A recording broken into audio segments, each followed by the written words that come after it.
This was a highly classified mission with very few people in Washington knowing the timing or nature of this plan.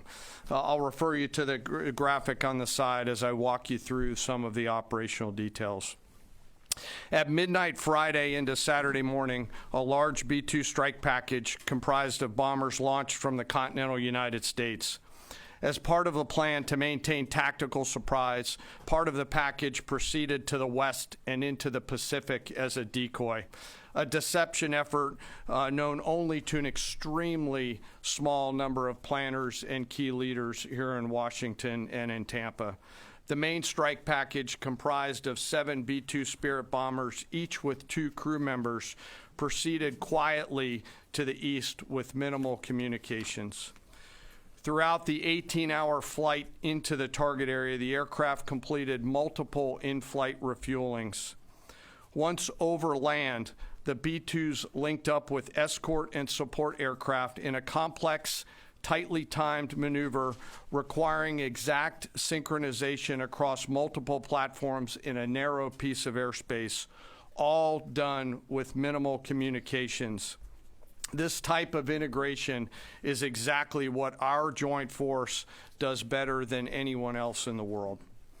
At approximately 5 p.m. Eastern Standard Time last night, and just prior to the strike package entering Iran, a U.S. submarine in the Central Command Area of Responsibility launched more than 24 Tomahawk land attack cruise missiles against key surface infrastructure targets at Esfahan.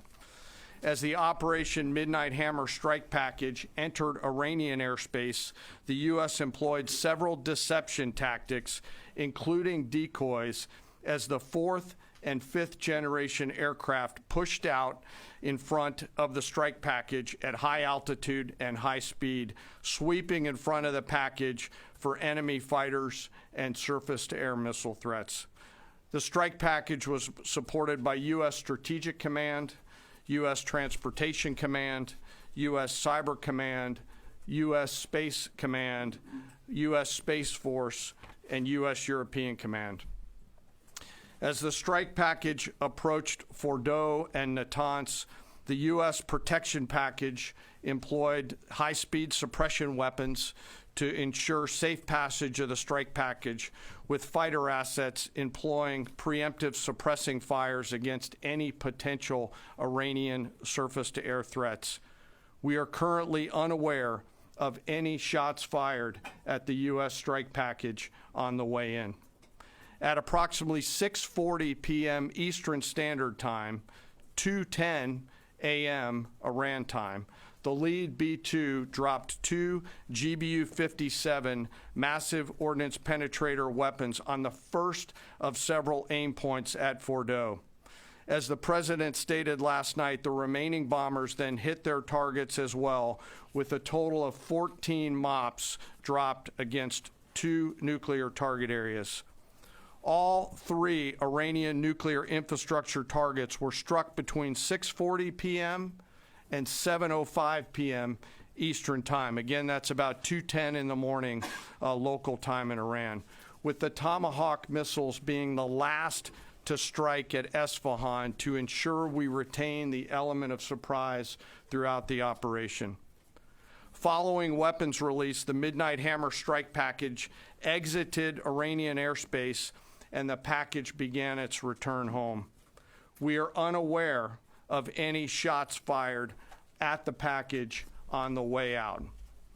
Iran's fighters did not fly, and it appears that Iran's surface-to-air missile systems did not see us.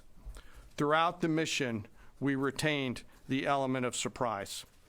In total, U.S. forces employed approximately 75 precision-guided weapons during this operation. This included, as the president stated last night, 14 30,000-pound GBU-57 massive ordnance penetrators, marking the first ever operational use of this weapon. I know that battle damage is of great interest. Final battle damage will take some time, but initial battle damage assessments indicate that all 3 sites sustained extremely severe damage and destruction. More than 125 U.S. aircraft participated in this mission, including B-2 stealth bombers, multiple flights of fourth and fifth generation fighters, dozens and dozens of air refueling tankers, a guided missile submarine, and a full array of intelligence, surveillance, and reconnaissance aircraft, as well as hundreds of maintenance and operational professionals. As the Secretary said, this was the largest B-2 operational strike in U.S. history and the second longest B-2 mission ever flown, exceeded only by those in the days following 9/11.